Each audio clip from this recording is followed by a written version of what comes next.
This news is brought to you by...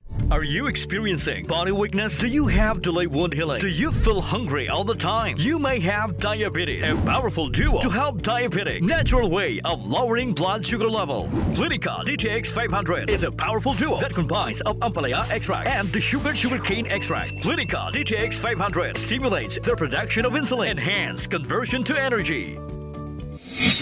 Gina-Selebrar sang Police Regional Office 6 sukon PRO6 ang 28th Police Community Relations sukon PCR Month.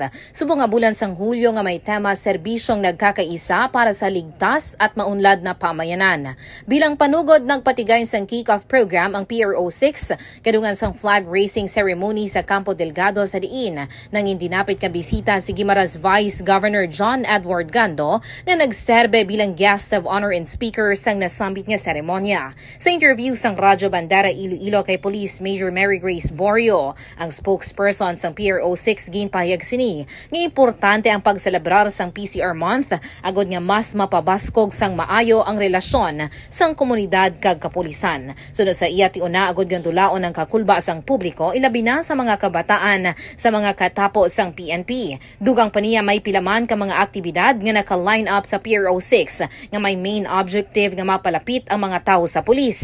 Madumduman nga sa ginpatigan nga PCR survey sa nagligad nga bulan, nagwa ang resulta nga very satisfactory rate ang pagsalig sang publiko sa PNP nga nagapatimaan nga may maayo nga pagtamdanay ang pulis kag ang publiko bangod sang ginahatag nga maayo kag tampad nga pagpanerbisyo. Report na gikan sa Campo Delgado. Ini si Kabandarang Alex Escalante, nagabandara sang matudud nga serbisyo publiko kag kalingawan sa Iloilo. Radyo Bandera